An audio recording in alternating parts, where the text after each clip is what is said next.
জাতীয় থেকে আন্তর্জাতিক প্রান্তিক জনপদ থেকে নগর চারপাশে ঠিক কী ঘটছে এই মুহূর্তে তা নিয়ে আয়োজন এখন চারদিক। আপনাদের সঙ্গে আছি মোর্শেদ মিয়াজি। অবশেষে জ্বালানি তেল কেনার পরিমাণ নির্দিষ্ট করে দিল সরকার। এখন থেকে দিনে একটি মোটরসাইকেল তেল নিতে পারবে 2 লিটার। এছাড়া প্রাইভেট কার 10 লিটার আর দূরপাল্লার পরিবহন নিতে পারবে সর্বোচ্চ 220 লিটার তেল। এছাড়া মাইক্রোবাস 25 লিটার এবং লোকাল বাস দৈনিক নিতে পারবে সর্বোচ্চ 220 লিটার জ্বালানি। এদিকে জ্বালানি সংকটের শঙ্কায় ঢাকার ফিলিং স্টেশনগুলোতে তেল নেয়ার হিড়িক পড়েছে। দিনভর পাম্পগুলোতে তেল সংগ্রহের দীর্ঘ লাইন দেখা গেছে। এমন অবস্থায় শুক্রবার বিকেলে কয়েকটি পেট্রোল পাম্প পরিদর্শন করেন বিদ্যুৎ ও জ্বালানি প্রতিমন্ত্রী। জানান, দেশে জ্বালানি তেলের পর্যাপ্ত মজুদ আছে। সংকট এড়াতে রোববার থেকে রেশনিং পদ্ধতিতে জ্বালানি তেল বিক্রি করবে সরকার। প্রয়োজনের বেশি তেল না কেনার আহ্বান জানান তিনি। এ সময় বিশ্ববাজারে জ্বালানি তেলের দাম বেড়েছে জানিয়ে দেশের বাজারেও দাম সমন্বয়ের কথা বলেন প্রতিমন্ত্রী। যে দুশ্চিন্তা করবার কোনো কারণ নেই, আতঙ্কিত হবার মতো কারণ নেই। আমি গণমাধ্যমের সহায়তা চাচ্ছি, তারাও যেন এই সঠিক তথ্যটা তুলে ধরে। আমরা যদি সকলে স্বাভাবিক থাকবার চেষ্টা করি তাহলে ইনশাল্লাহ এই সংকট এখনও নেই, ভবিষ্যতে তৈরি হবার মতো আমি কোনো আশঙ্কা অনুভব করছি না। তো আন্তর্জাতিক বাজারে যখন অস্বাভাবিক মূল্য বৃদ্ধি পেয়েছে, স্বাভাবিকভাবে এটি অর্থনীতির উপর একটি চাপ তৈরি করছে। সমন্বয়ের প্রয়োজনীয়তা দেখা দিতে পারে। এদিকে মধ্যপ্রাচ্যে চলমান রাজনৈতিক অস্থিরতা ও উত্তেজনার অজুহাতে বেশ কিছু পরিবহনের বিরুদ্ধে ঈদ যাত্রার অগ্রিম টিকিট বিক্রি বন্ধ রাখার অভিযোগ তুলেছেন যাত্রীরা। ভবিষ্যতে ভাড়া পুনর্নির্ধারণ হতে পারে এমন অঘোষিত আশঙ্কায় কাউন্টারগুলো টিকিট দিচ্ছে না বলে অভিযোগ করেন তারা। তবে পরিবহন সংশ্লিষ্টদের অভিযোগ, কৃত্রিম তেল সংকট তৈরি করে বাজারে অস্থিরতা তৈরির চেষ্টা করছে একটি অসাধু ব্যবসায়ী শ্রেণী।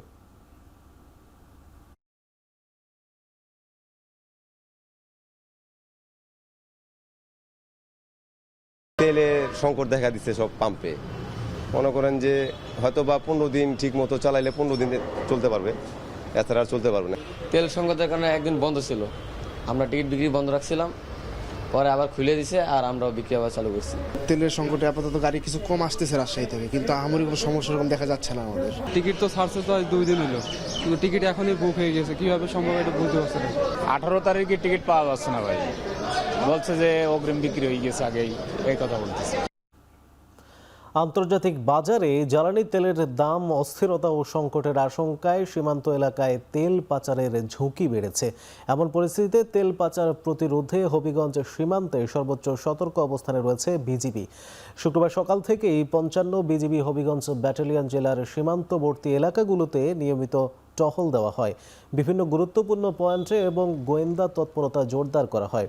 এছাড়া সীমান্ত সংলগ্ন সড়কে সন্দেহভাজন যানবাহনের উপর তল্লাশি চালানো হয়েছে। বিশেষ করে পিকআপ, ট্রাক, তেলের ড্রাম বহনকারী যানবাহন এবং সন্দেহজনক পরিবহনগুলোকে থামিয়ে তল্লাশি করা হয় বলে জানিয়েছে বিজিবি।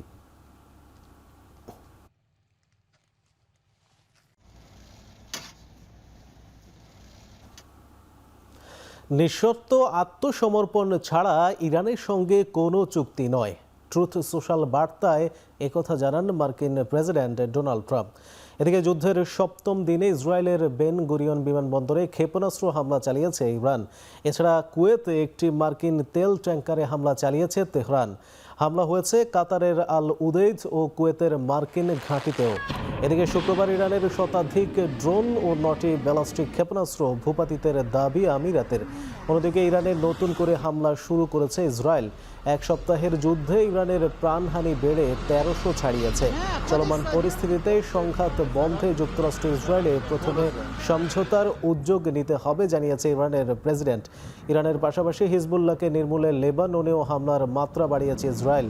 পাল্টা প্রতিরোধ গড়ছে ইসরায়েল হিজবুল্লাহ যোদ্ধারা। এরপর প্রতিমধ্যে ইসরায়েলি হামলায় লেবাননে প্রাণহানি বেড়ে 217 জনে দাঁড়িয়েছে।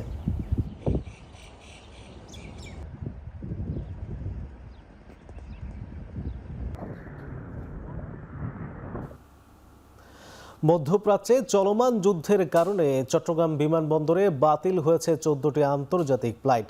এ নিয়ে গত 28 তারিখ থেকে 7 দিনে 68টি আন্তর্জাতিক ফ্লাইট বাতিল হয়েছে। বিমানবন্দর কর্তৃপক্ষ জানায়, বিমান বাংলাদেশ এয়ারলাইন্সের মধ্যপ্রাচ্য থেকে আসা 3টি অ্যারাইভাল ও একটি ডিপার্চার ফ্লাইট বাতিল হয়। এছাড়া বাতিল হয়েছে এয়ার অ্যারাবিয়ানের 4টি ফ্লাইট। ইউএস বাংলা এয়ারলাইন্সের বাতিল হয়েছে একটি অ্যারাইভাল ফ্লাইট। তবে ওমান থেকে 2টি ফ্লাইট যাত্রী নিয়ে এসে আবারও ওমানের উদ্দেশ্যে ছেড়ে গেছে। যুদ্ধ শুরুর পর একের পর এক ফ্লাইট বাতিলে অনিশ্চয়তা আর ভোগান্তিতে রয়েছে প্রবাসীরা। এছাড়া এবার ঈদে মধ্যপ্রাচ্য থেকে দেশে ফিরতে না পারার শঙ্কায় অনেক প্রবাসী। সরকারের সব স্তরে দুর্নীতি মোকাবেলায় দৃঢ় পদক্ষেপ গ্রহণ করা হবে বলে জানিয়েছেন প্রধানমন্ত্রী তারেক রহমান। সন্ধ্যায় রাজধানীর হেয়ার রোডের রাষ্ট্রীয় অতিথি ভবন যমুনায় ঢাকায় নিযুক্ত বিভিন্ন দেশের কূটনীতিক ও আন্তর্জাতিক সংস্থার প্রতিনিধিদের সাথে ইফতার অনুষ্ঠানে এসব কথা বলেন তারেক রহমান। তিনি বলেন, মানবাধিকার সুরক্ষা, মত প্রকাশের স্বাধীনতা রক্ষা ও সহনশীলতার সংস্কৃতি গড়ে তুলতে সরকার প্রতিশ্রুতিবদ্ধ।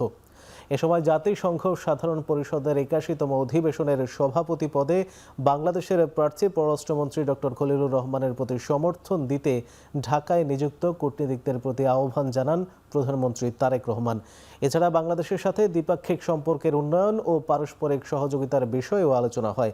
ইফতারে প্রধানমন্ত্রী ছাড়াও তার পরিবারের সদস্যরা অংশ নেন।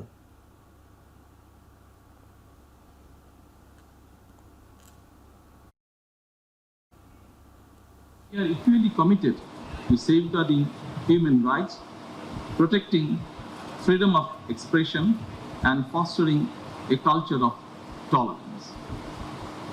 We recognize that public trust depends on transparency and integrity, and we will take firm measure, try our best to combat corruption at all levels of governance. প্রথমবার নির্বাচিত দলীয় সংসদ সদস্যদের সংসদীয় কার্যক্রম, বিল, বাজেট, স্থায়ী কমিটির কাজসহ বিভিন্ন বিষয়ে ধারণা দিতে 2 দিনের কর্মশালার আয়োজন করেছে বিএনপি। গুলশানে বিএনপি চেয়ারপারসনের কার্যালয়ে সকাল 10:30টায় 2 দিনের এই কর্মশালা উদ্বোধন করেন প্রধানমন্ত্রী তারেক রহমান। প্রথম দিন 2টি সেশনে কর্মশালা হয়। সকাল 10:30টা থেকে দুপুর 12:30টা পর্যন্ত মন্ত্রী, প্রতিমন্ত্রী ও উপদেষ্টারা অংশ নেন। মধ্যাহ্নবিরতির পর দ্বিতীয় সেশন শুরু হয় দুপুর 2:30টায়। এতে অংশ নেন রংপুর, রাজশাহী, ঢাকা ও ফরিদপুর বিভাগের কিছু সংসদ সদস্য। অভিজ্ঞ সাবেক আমলা, একাডেমিশিয়ান ও সাবেক সংসদ সদস্যদের মাধ্যমে এমপিদের দায়িত্ব, মন্ত্রিসভার সংসদের সংসদীয় রেওয়াজ ও মন্ত্রণালয় পরিচালনায় দক্ষ করে তুলতে কৌশলগত ভূমিকা কেমন হবে তা তুলে ধরা হয় কর্মশালায়। শনিবার একই নিয়মে সকালের সেশনে ঢাকা জেলা, ময়মনসিংহ ও ঢাকা বিভাগের এবং ফরিদপুর জেলার বাকি সংসদ সদস্যরা অংশ নেবেন। আর বিকেলের সেশনে সিলেট, কুমিল্লা ও চট্টগ্রাম অঞ্চলের সংসদ সদস্যরা উপস্থিত থাকবেন।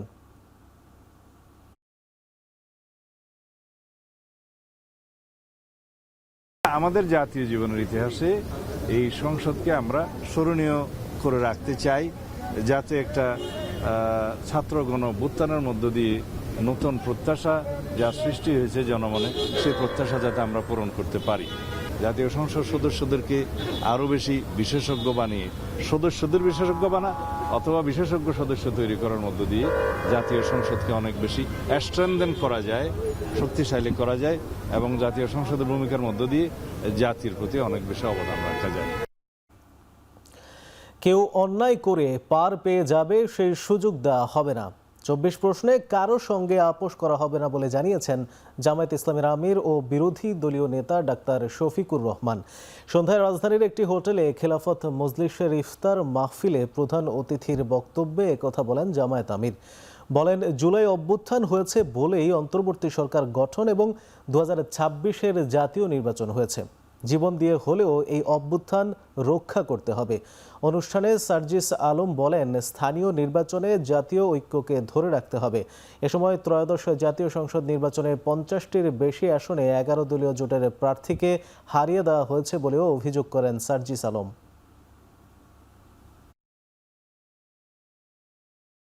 বহু ত্যাগ এবং কুরবানির বিনিময়ে আমরা 24 পেয়েছিলাম। আমরা প্রয়োজনে জীবন দিব, কিন্তু 24 হারিয়ে যেতে দেব না ইনশাআল্লাহ। 24 না থাকলে 26 সালের কোনো নির্বাচন নাই। এই সব কিছুর ভিত্তি হচ্ছে 24। সুতরাং যেই 24 মানুষের জীবনের মোড় ঘুরিয়ে দেওয়ার জন্য এসেছিল যে 24-এ অসংখ্য যোদ্ধা জীবন দিয়ে দুনিয়া থেকে বিদায় নিয়েছে, আমাদের ঘাড়ের উপর তাদের লাশ রেখে গেছে। আমরা সেই লাশের অবমাননা করব না, করতে দিব না কাউকে। জামায়াত কোনো মবে বিশ্বাস করে না, মবের রাজনীতি করে না বলে মন্তব্য করেছেন সেক্রেটারি জেনারেল মিয়া গোলাম পরওয়ার। অন্তর্বর্তী সরকারের সাবেক উপদেষ্টা রিজওয়ানা হাসান ও ডক্টর খলিলুর রহমানের বিরুদ্ধে ইলেকশন ইঞ্জিনিয়ারিংয়ের অভিযোগে বিক্ষোভ মিছিলে এমন মন্তব্য করেন তিনি। শুক্রবার জামায়াত ইসলামীর ঢাকা মহানগর উত্তর ও দক্ষিণ শাখার আয়োজনে জুমার নামাজ শেষে বাইতুল মোকাররমের উত্তর গেট থেকে বিক্ষোভ মিছিল শুরু করেন জামায়াতের নেতাকর্মীরা। বিক্ষোভ পূর্ব সমাবেশে জামায়াতের সেক্রেটারি জেনারেল আরও বলেন, সুষ্ঠুভাবে ভোট গ্রহণের পর গণনা, ফলাফল ও প্রকাশ সবখানেই ইঞ্জিনিয়ারিং করা হয়েছে। বিভিন্ন স্থানে দলীয় লোক বসানোর মাধ্যমে বিএনপি অতীত রাজনীতি মনে করিয়ে দিচ্ছে বলেও মন্তব্য করেন এই জামায়াত নেতা।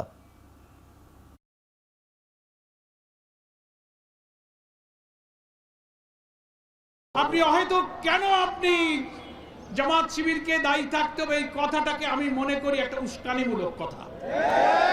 আপনার এই উস্কানিমূলক কথা বলার তো কোনো প্রয়োজন ছিল না।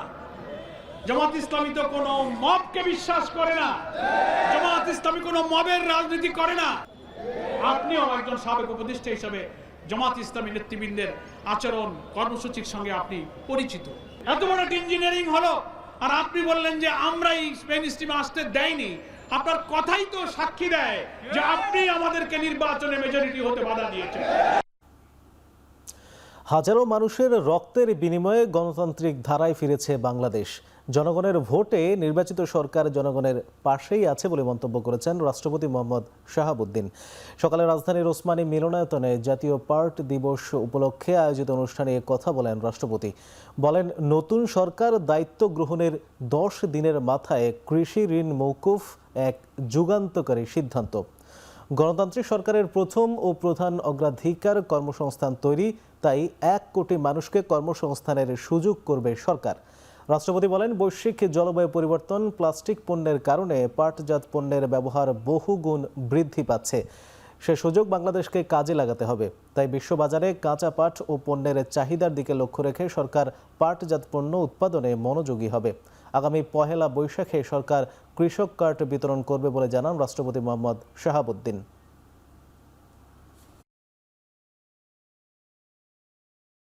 হাজারো মানুষের প্রাণের বিনিময়ে গণতন্ত্রের ধারায় ফিরেছে বাংলাদেশ। সকল শহীদের আকাঙ্ক্ষায় বাংলাদেশ প্রতিষ্ঠিত করতে হলে আমাদেরকে জ্ঞানে, বিজ্ঞান, প্রযুক্তিতে আরো সমৃদ্ধ হতে হবে। অর্থনৈতিক স্বাবলম্বিতা অর্জন করতে হবে। গড়ে তুলতে হবে একটি স্বনির্ভর বাংলাদেশ। শুক্রবার ছুটির দিনে বইমেলায় নানা আয়োজনে শিশু প্রহর অনুষ্ঠিত হয়েছে। সকাল 11টায় বইমেলায় শুরু হওয়া এই আয়োজনে ছিল শিশুদের আনন্দময় উপস্থিতি। সন্তানদের পাশাপাশি আনন্দ উপভোগ করেন অভিভাবকরাও। শিশু প্রহরে ছিল পাপেট শো, চিত্রাঙ্কন প্রতিযোগিতা ও নানা খেলাধুলার আয়োজন।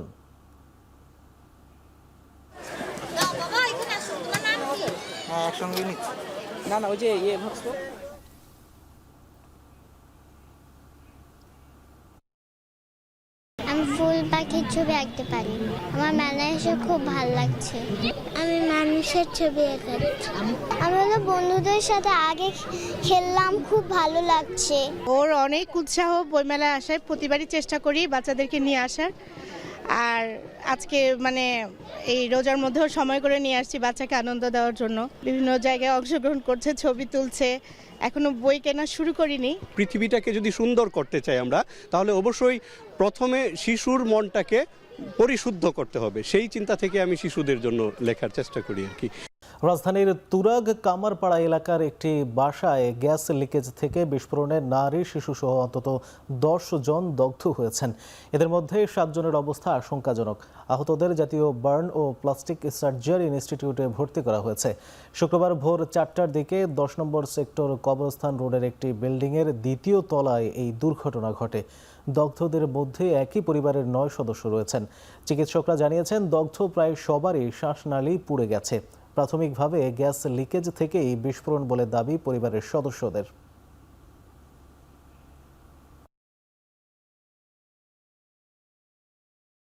আমরা এই ধরনের অনাকাঙ্ক্ষিত যে সমস্ত দুর্ঘটনা, এটা প্রায় 11টা দুর্ঘটনা ঘটে গেছে অলরেডি আজকে দিয়ে।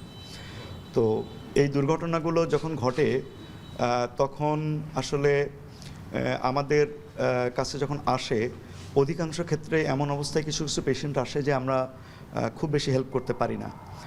তো এই ঘটনাগুলো কিন্তু স্বাভাবিক যে এটা কিন্তু মানে প্রতিদিনের বিষয় না। প্রতিদিন যে স্বাভাবিকভাবে 10 থেকে 15টা রোগী আমাদের ইমার্জেন্সি আসে বা 20টা 25টা রোগী আসে, এটার বাইরে কিন্তু এই ঘটনাগুলো ঘটে এবং এই ঘটনাগুলোর অধিকাংশ ক্ষেত্রে কিন্তু অ্যাভয়েডেবল ব্যাপার।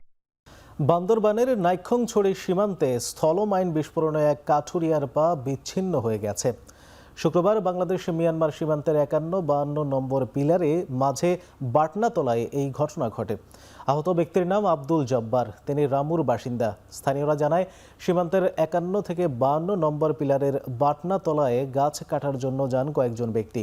বিজিবির চোখ ফাঁকি দিয়ে পাইনছড়ি সীমান্ত দিয়ে 0 পয়েন্টের দিকে এগোন তারা। পরে বাটনাতলায় যাওয়ার সময় হঠাৎ মাইন বিস্ফোরণে আব্দুল জব্বারের পা বিচ্ছিন্ন হয়ে যায়। পরে বাকিরা লাফ দিয়ে অন্যত্র সরে যান।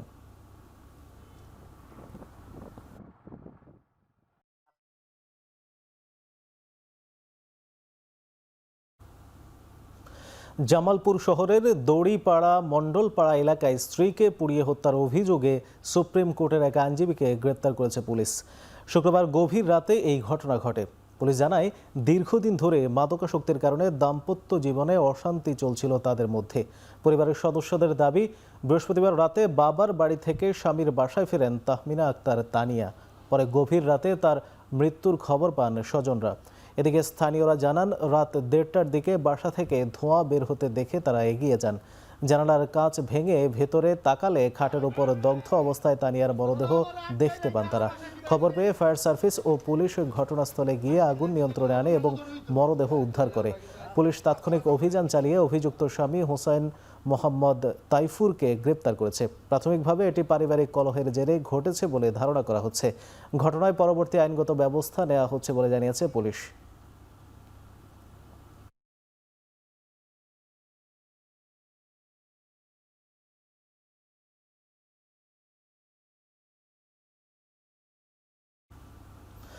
নওগাঁ রাত্রাই উপজেলায় স্ত্রী ও 2 বছরের কন্যা সন্তানকে হত্যার পর স্বামীর আত্মহত্যার ঘটনা ঘটেছে। বৃহস্পতিবার রাত 1টার দিকে উপজেলার বলরামচক চৌধুরী পাড়ায় এই মর্মান্তিক ঘটনা ঘটে। নিহতরা হলেন জয় সরকার, তার স্ত্রী দৃষ্টিরানী সরকার এবং তাদের 2 বছরের মেয়ে জেনি। পরিবার ও স্থানীয়রা জানান, জয় সরকার দীর্ঘদিন ধরে মাদকাসক্ত ছিলেন। এ কারণে পারিবারিক কলহ লেগেই থাকতো। বৃহস্পতিবার রাতে খাবার শেষে পরিবারের সবাই ঘুমিয়ে পড়লে গভীর রাতে জয় তার স্ত্রী ও সন্তানকে ধারালো অস্ত্র দিয়ে আঘাত করেন। পরে নিজেও আত্মহত্যার চেষ্টা করেন। চিৎকার শুনে পরিবারের সদস্যরা তাদের উদ্ধার করে প্রথমে আত্রাই উপজেলা স্বাস্থ্য কমপ্লেক্সে নিয়ে যান। সেখানে দৃষ্টিরানী সরকারকে মৃত ঘোষণা করা হয়। গুরুতর আহত অবস্থায় জয় সরকার ও তাদের মেয়েকে রাজশাহী মেডিকেল কলেজ হাসপাতালে নেওয়া হলে সেখানেই তাদের মৃত্যু হয়।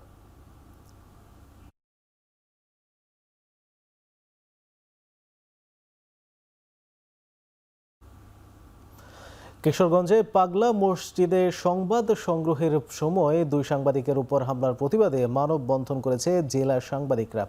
হামলাকারীদের দ্রুত গ্রেপ্তার ও দৃষ্টান্তমূলক শাস্তির দাবি জানিয়েছেন তারা। শুক্রবার বেলা 11টার দিকে জেলা শহরের আখড়া বাজার চত্বরে কিশোরগঞ্জের সাংবাদিক সমাজের উদ্যোগে মানববন্ধন অনুষ্ঠিত হয়। এতে সাংবাদিক ফোরাম, প্রেস ক্লাব ও জেলা সাংবাদিক ইউনিয়ন সহ বিভিন্ন সংগঠনের নেতা কর্মীরা অংশ নেন। বক্তারা বলেন, পেশাগত দায়িত্ব পালন করতে গিয়ে সাংবাদিকদের উপর হামলা মুক্ত গণমাধ্যমের জন্য সরাসরি হুমকি। এর আগে বৃহস্পতিবার পাগলা মসজিদের নিলাম ঘরের সামনে সংবাদ সংগ্রহের সময় চ্যানেল 24-এর খায়রুল আলম ফয়সাল এবং গ্লোবাল টেলিভিশনের ফয়জুল ইসলাম ভুইয়ার উপর হামলা চালানো হয়। পরে আনসার সদস্যদের সহায়তায় তাদের হাসপাতালে ভর্তি করা হয়। এ ঘটনায় ফয়জুল ইসলাম ভুইয়া বাদী হয়ে সদর মডেল থানায় মামলা দায়ের করেছেন। পুলিশ 2 জনকে আটক করেছে।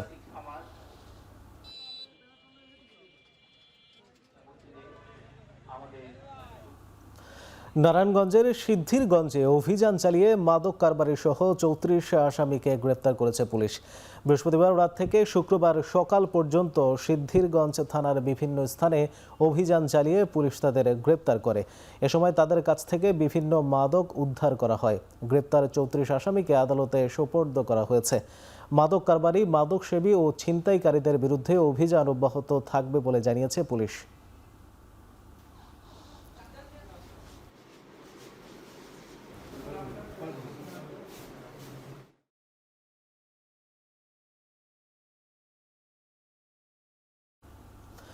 পঞ্চগড়ে ডাকাত চক্রের ৬ সদস্যকে গ্রেপ্তার করেছে পুলিশ। এদিকে টাঙ্গাইলে ডাকাতি সহ বিভিন্ন মামলায় ৯ জনকে গ্রেপ্তার করেছে আইনশৃঙ্খলা বাহিনী। শুক্রবার সকালে সংবাদ সম্মেলনে ৬ ডাকাতকে গ্রেপ্তারের তথ্য জানান পঞ্চগড়ের পুলিশ সুপার রবিউল ইসলাম। গ্রেপ্তারের সময় তাদের কাছ থেকে দেশীয় অস্ত্র ও ডাকাতিতে ব্যবহৃত সরঞ্জাম উদ্ধার করা হয়। এদিকে টাঙ্গাইলের অতিরিক্ত পুলিশ সুপার HM মাহবুব রেজওয়ান সিদ্দিকী ৯ জনকে গ্রেপ্তার করার কথা জানান। তাদের বিরুদ্ধে মহাসড়কে ডাকাতি ও মোটরসাইকেল চুরির ঘটনায় একাধিক মামলা রয়েছে। এ সময় তাদের কাছ থেকে লুণ্ঠিত তেল, ট্রাক, মোটরসাইকেল ও নগদ টাকা উদ্ধার করা হয়।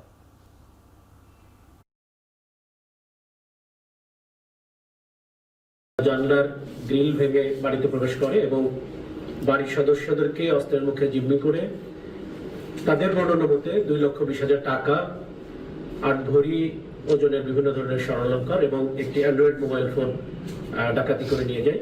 টাঙ্গাইল সহ আশেপাশের জেলাগুলোতে যে ডাকাত দলগুলো সক্রিয় রয়েছে, তো তাদের সমস্ত তথ্য নিয়ে আমরা মোটামুটি একটা গবেষণা শুরু করি। তো সেটারই এক পর্যায়ে গিয়ে আমরা আর যারা ডাকাতির সাথে সম্পৃক্ত, যারা এই ডাকাতির সাথে সরাসরি জড়িত ছিল, তাদের মোটামুটি শনাক্ত করতে পারি। রমজানের মাঝামাঝি সময়ে দেশের বিভিন্ন অঞ্চলে নিত্যপণ্যের বাজারে দেখা যাচ্ছে মিশ্র চিত্র। কোথাও সবজির দাম কমে স্বস্তি ফিরেছে ক্রেতাদের মাঝে, আবার কোথাও মাছ ও নিত্যপণ্যের দাম এখনও চড়া। সিলেটে বাজারে সবজির দাম কিছুটা কমেছে। লেবু, শসা, টমেটো, কাঁচামরিচ, মূলা ও বাঁধাকপির দাম কমেছে সপ্তাহের ব্যবধানে। লেবু হালি প্রতি 60 টাকা, শসা 30 থেকে 40 টাকা, টমেটো 30 টাকা এবং কাঁচামরিচ 70 টাকা কেজি দরে বিক্রি হচ্ছে। এতে কিছুটা স্বস্তিতে বাজার করছেন ক্রেতারা। তবে মাছের বাজারে উল্টো চিত্র। বেশিরভাগ মাছের দাম কেজিতে 20 থেকে 40 টাকা পর্যন্ত বেড়েছে।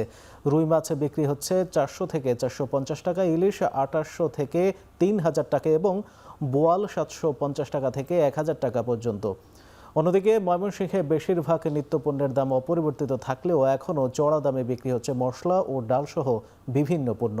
বাজারে পেঁয়াজ 32 টাকা, আদা 120 টাকা, রসুন 220 টাকা এবং মসুর ডাল 170 টাকা কেজি দরে বিক্রি হচ্ছে। এদিকে ঠাকুরগাঁওয়ে কিছুটা স্বস্তি ফিরেছে সবজির বাজারে।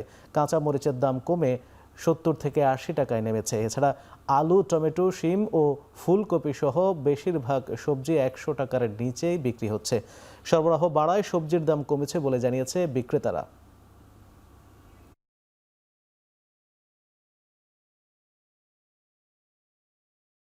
টমেটো 20 টাকা কেজি, লেবুর দাম বেশি, সব শসার দাম কমছে, সব কিছু কমছে। খিরাও 60 টাকা 80 টাকা ছিল, এখন মাত্র 15 টাকা কেজি। বেগুনের দামও মোটামুটি কমছে, শাকের দামও কমছে, পেঁপের দামও কমছে। কিসমিসের দামটা একটু বাড়ছে, দারচিনির দামটা বাড়ছে, লাকেডি আগে যেগুলো আছে যেটার দামটা একটু কমছে। হ্যাঁ, সব মশলার দাম একটু বেশি, কিন্তু মানে আমাদের ইনকামটা তার বাড়ছে না।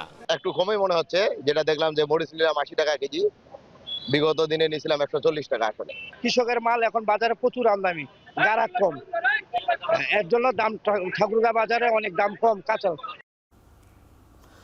বরিশালে বাস ও মাইক্রোবাস সংঘর্ষে 2 জন নিহত ও 3 জন আহত হয়েছেন। শুক্রবার সকালে 10:30টার দিকে ঢাকা বরিশাল মহাসড়কের গৌর নদীতে এই দুর্ঘটনা ঘটে। ফায়ার সার্ভিস জানায়, খুলনাগামী একটি বাসের সঙ্গে বরিশালগামী মাইক্রোবাসের সংঘর্ষ হলে মাইক্রোবাসটি দুমড়ে মুচড়ে যায়। এতে মাইক্রোবাসের চালকসহ 5 জন গুরুতর আহত হয়। পরে ঘটনাস্থলে পৌঁছে আহতদের উদ্ধার করে উপজেলা স্বাস্থ্য কমপ্লেক্সে পাঠায় ফায়ার সার্ভিস। এদের মধ্যে মাইক্রোবাস চালক ও এক যাত্রীকে মৃত ঘোষণা করেন চিকিৎসক। তাদেরকে অন্যদের উন্নত চিকিৎসার জন্য বরিশালের শেরেবাংলা মেডিকেল কলেজ হাসপাতালে পাঠানো হয়েছে।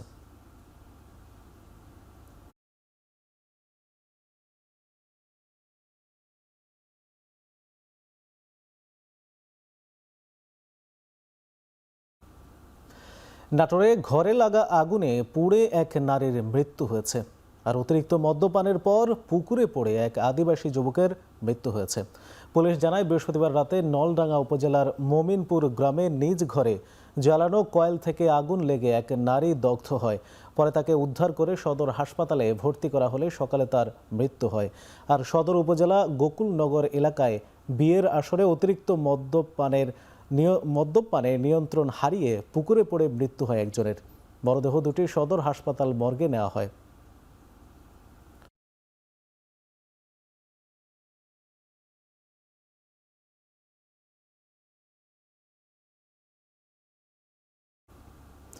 দেশে চলমান গ্যাস সংকটের কারণে দক্ষিণ পূর্ব এশিয়ার অন্যতম বৃহত্তম ও পরিবেশ বান্ধব নরসিংদীর ঘোড়াশাল পলাশ ইউরিয়া সার কারখানার উৎপাদন বন্ধ রয়েছে।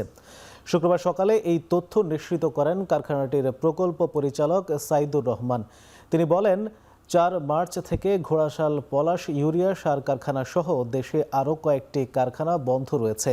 কারখানা সূত্রে জানা যায়, উৎপাদন বন্ধ থাকায় প্রতিদিন 2800 টন সার উৎপাদন ব্যাহত হচ্ছে। সার কারখানাটি গ্যাস সংকটে বন্ধ হওয়ার পর গুদামে 5,25,000 টন সার মজুদ রয়েছে। নিরবিচ্ছিন্ন উৎপাদনের জন্য দৈনিক 71 থেকে 72 PSI গ্যাসের প্রয়োজন।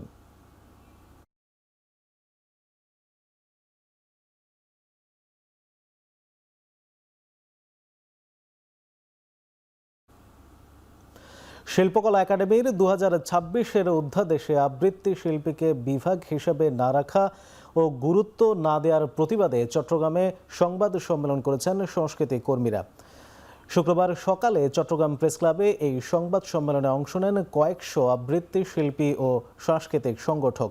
এ সময় বক্তারা বলেন, সম্প্রতি সরকার শিল্পকলা একাডেমির এক নতুন অধ্যাদেশ জারি করে বিভাগ 6টি থেকে বাড়িয়ে 9টি বিভাগ করা হয়। কিন্তু এই 9টি বিভাগের কোথাও আবৃত্তি শব্দটি নেই। দেশের 64 জেলায় 500-র বেশি আবৃত্তি সংগঠন আছে, যেখানে বছরে অন্তত 20 থেকে 30 হাজার শিশু তরুণীরা আবৃত্তি প্রশিক্ষণ নেয়।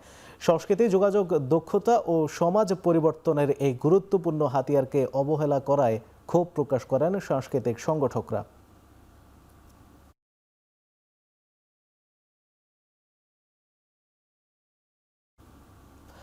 পাট শিল্প গড়ে তুলুন, কর্মসংস্থান সৃষ্টি করুন, এই প্রতিপাদ্য বিষয়কে ধারণ করে শেরপুরে জাতীয় পাট দিবস 2026 পালিত হয়েছে। শুক্রবার সকাল 11টায় জেলা প্রশাসকের কার্যালয়ের সামনে থেকে একটি র্যালি বের হয়। এরপরে জেলা প্রশাসন ও পাট অফিসের যৌথ আয়োজনে জেলা প্রশাসকের সম্মেলন কক্ষ রজনীগন্ধায় এক আলোচনা সভা হয়। সভায় প্রধান অতিথি হিসেবে বক্তব্য রাখেন জেলা প্রশাসক তরফদার মাহমুদুর রহমান। সভায় বক্তারা পলিথিনের ব্যবহার বন্ধে, পাটজাত মোড়কের ব্যবহারে আরও কঠোর হওয়া সহ পাট চাষে কৃষকদের সহযোগিতা বৃদ্ধি ও পাটের মূল্য বৃদ্ধির বিষয়ে গুরুত্ব আরোপ করেন।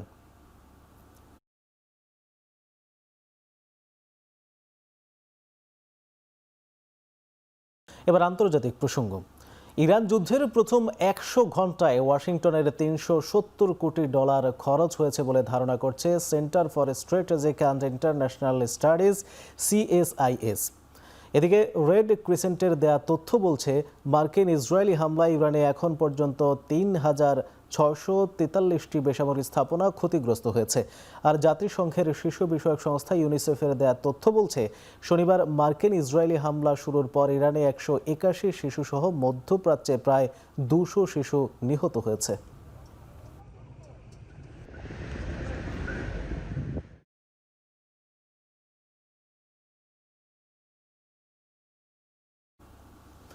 গেল নভেম্বরে ইরানের সর্বোচ্চ নেতা আয়াতুল্লাহ আলী খামেনিকে হত্যার পরিকল্পনা করছিল ইসরায়েল।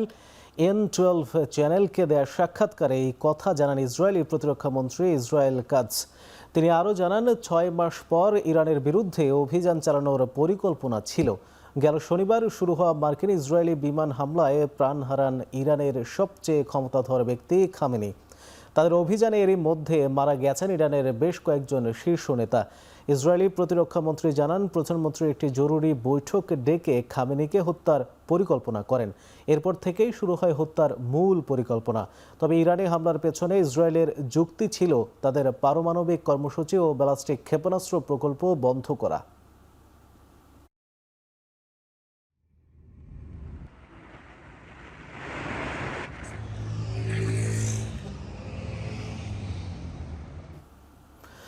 মধ্যপ্রাচ্যে যুদ্ধ পরিস্থিতির মধ্যে জ্বালানি বাজারে অস্থিরতার শঙ্কায় ভারতকে রাশিয়ার তেল কেনার বিষয়ে সাময়িক ছাড় দিয়েছে যুক্তরাষ্ট্র। 30 দিনের জন্য অস্থায়ী এই ছাড়ের ঘোষণা দেন মার্কিন ট্রেজারি সেক্রেটারি স্কট বেসেন্ট। এই ঘোষণা দেন, তবে এতে মস্কোর বড় ধরনের আর্থিক সুবিধা লাভের সুযোগ নেই, কারণ এই ছাড় কেবল সমুদ্র পথে আটকে থাকা তেলের ট্যাঙ্কারের ক্ষেত্রেই প্রযোজ্য হবে। সম্প্রতি রাশিয়ার কাছ থেকে তেল কেনায় ভারতের উপর উচ্চ হারে শুল্ক আরোপ করে যুক্তরাষ্ট্র।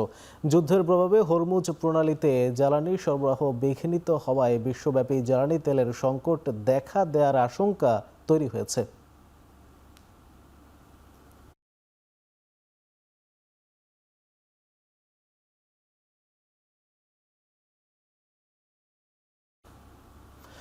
যুদ্ধ অনিশ্চয়তার মধ্যেই সীমিত পরিসরে ফ্লাইট চালুর ঘোষণা দিয়েছে এমিরেটস, ইতিহাদ সহ মধ্যপ্রাচ্যের বিমান সংস্থাগুলো। শুক্রবার থেকে 19 মার্চ পর্যন্ত আবুধাবি থেকে London, Paris, Delhi, new York সহ প্রায় 70টি গন্তব্যে যাতায়াত করবে বলে জানিয়েছে ইতিহাদ এয়ারওয়েজ। আর পরবর্তী নির্দেশ না দেওয়া পর্যন্ত লন্ডন, সিডনি, সিঙ্গাপুর এবং নিউ ইয়র্ক সহ 82টি গন্তব্যে সীমিত ফ্লাইট পরিচালনা করবে এমিরেটস।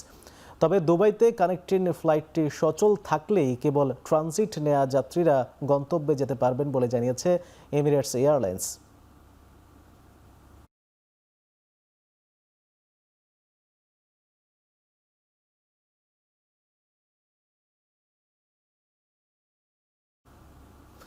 নেপালের সাধারণ নির্বাচনে ভূমিধ্বস বিজয় পেতে যাচ্ছে তরুণ র্যাপার ও রাজনীতিবিদ বালেন্দ্র শাহর নেতৃত্বাধীন দল রাষ্ট্রীয় স্বতন্ত্র পার্টি।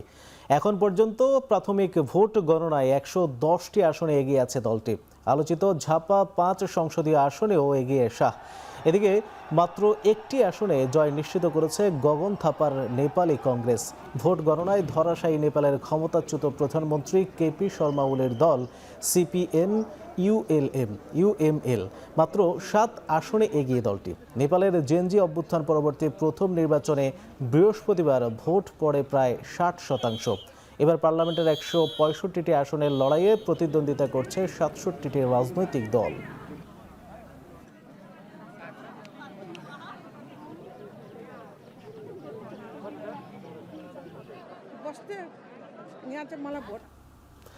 মদ্যপ অবস্থায় গাড়ি চালানোর অভিযোগে গ্রেপ্তার হলেন মার্কিন জনপ্রিয় সঙ্গীত শিল্পী ব্রিটনি স্পিয়ার্স। এ সময় জব্দ করা হয় তার ব্যবহৃত BMW গাড়িটি। স্থানীয় সময় বুধবার রাতে ক্যালিফোর্নিয়ার হাইওয়ে পুলিশ তাকে আটক করে কারাগারে পাঠায়। পরদিন ভোরবেলা মুক্তি পান ব্রিটনি।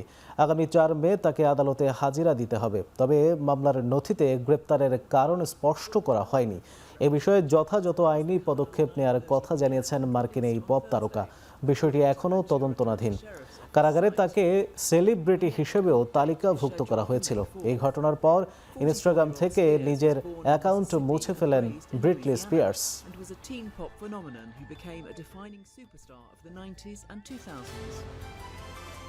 এবার খেলার প্রসঙ্গ। আসন্ন বাংলাদেশ পাকিস্তান ওয়ানডে সিরিজের জন্য টিকিট বিক্রি শুরু করেছে বাংলাদেশ ক্রিকেট বোর্ড। 3 ম্যাচের সিরিজের প্রতিটা খেলার টিকিটই পাওয়া যাবে বিসিবির নির্ধারিত ওয়েবসাইটে। মাত্র 200 টাকাতেই টাইগার ও ম্যান ইন গ্রিনদের ব্যাট বলের লড়াই দেখতে পারবেন দর্শকরা। গ্যালারির মোট 10টি স্ট্যান্ডে বিভিন্ন দামে ভাগ করা হয়েছে টিকিটের দাম।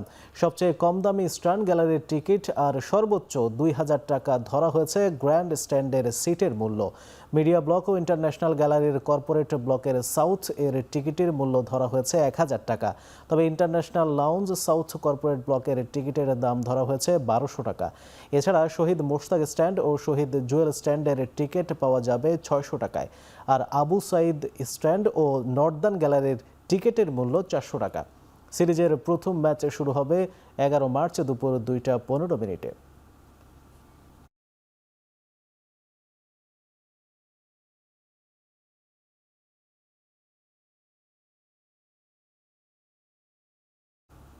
নারী এশিয়ান কাপে তীব্র গরম ও অসহনীয় আবহাওয়ায় শক্তিশালী উত্তর কোরিয়ার বিরুদ্ধে 5-0 গোলে হেরে বিধ্বস্ত হলেও হাল ছাড়ছেন না আফ্রিদা ঋতুপর্ণারা।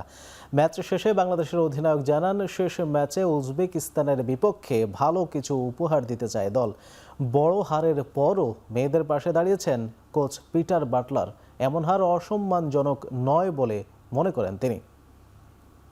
আমরা যেখান থেকে এসেছি বাংলাদেশ থেকে, বাংলাদেশে এতটাও গরম ছিল না। তারপরেও আমরা কিছুটা কয়েকদিন আগে যেহেতু এসেছি কিছুটা মানিয়ে নেওয়ার চেষ্টা করেছি। আমরা অবশ্যই চেষ্টা করব যাতে পরের রাউন্ডে যাওয়ার। উজবেকিস্তান ম্যাচ আছে এখন আমাদের হাতে, ইনশাল্লাহ ভালো কিছু হবে ইনশাল্লাহ। In terms of actual strength, technical ability, there were streets and streets and streets ahead of us today. We could not compete with them, and it's no disgrace to get beat 5-0 or 6-0 or 7-0. I can't criticise the girls because we're just not at that level. We're not, and we have to be honest with ourselves. But I'm proud of their efforts. যে কোনো আন্তর্জাতিক প্রতিযোগিতায় যে কয়টি event থেকে বাংলাদেশ পদকের স্বপ্ন দেখে তার একটি আর্চারি। দিন দিন জনপ্রিয় হতে থাকা এই খেলা নিয়ে দীর্ঘমেয়াদী পরিকল্পনা করছে ফেডারেশন। ভবিষ্যতের লক্ষ্য সুনির্দিষ্ট করার পাশাপাশি বেতন কাঠামোতেও নিজস্ব চিন্তা ভাবনা নিয়ে এগোতে চায় ফেডারেশনটি। আজ রাজধানীর ওয়ার্ল্ড আর্চারি এশিয়ান আয়োজিত ইফতার মাহফিলে এসব কথা জানান সংস্থাটির সভাপতি কাজী রাজীব উদ্দিন আহমেদ চপল। প্রত্যাশা তো শুধু আমাদের থাকলে হবে না, ওনারও কিছু প্রত্যাশা আছে, আমরা ভালো করতে হবে। ওনার প্রত্যাশাটা আমাকে জানিয়ে দিয়েছেন যে আমি আর্চারি থেকে কি অর্জন করতে হয়। বলছি অলিম্পিকে পদক ছাড়া এখানের সামনে আমাদের পাওয়ার মতো কিছু নেই, কারণ আমরা সবগুলোই পেয়েছি। এটা খুব টেকনিক্যাল ইভেন্ট আর্চারিটা, এটা যত খেলবে তত র্যাঙ্কিং বাড়বে। 32-এ যদি আমরা পদক পেতে চাই, আমার এই ডে থেকে শুরু করতে হবে। আমি 28 বুঝি না, 32 বুঝি, আমাদের প্রশিক্ষণ 10 ঘন্টা চালায় যেতে হবে এবং সেটা আমাদের ফেডারেশনকে আয়োজন করতে হবে। ডোনাল্ড ট্রাম্পের আমন্ত্রণে প্রথমবারের মতো হোয়াইট হাউস পরিদর্শন করেছেন ইন্টার মায়ামি ও আর্জেন্টাইন অধিনায়ক লিওনেল মেসি। মেসির নেতৃত্বে প্রথমবার মেজর লিগ সকার জিতেছে ইন্টার মায়ামি। তাই মেসি ও তার পুরো দলকে হোয়াইট হাউসে সংবর্ধনা দিতে আমন্ত্রণ জানান মার্কিন প্রেসিডেন্ট ডোনাল্ড ট্রাম্প। এ সময় ট্রাম্পকে নিজের সই করা একটি গোলাপি বল উপহার দেন মেসি। এছাড়া ইন্টার মায়ামি কোচ হাভিয়ের মাসেরানোর কাছ থেকে মায়ামির জার্সি উপহার পান ডোনাল্ড ট্রাম্প। এর আগেও হোয়াইট হাউসে আমন্ত্রণ পেয়েছিলেন মেসি, তবে সময় ও ব্যস্ততার কারণে তখন যাওয়া হয়নি। Lionel Messi is, my son said, Dad, you know who's going to be there? Congratulations as well to co-owners Jorge and Jose. We have শেষ করছি এখন চারদিক। এখন টেলিভিশন ওয়েবসাইটে দেখতে ভিজিট করুন www.ekhon.tv। এছাড়া ফেসবুকে দেখতে ভিজিট করুন facebook.com/tv.ekhon এবং ইউটিউবে দেখতে ভিজিট করুন youtube.com/c/ekhon tv।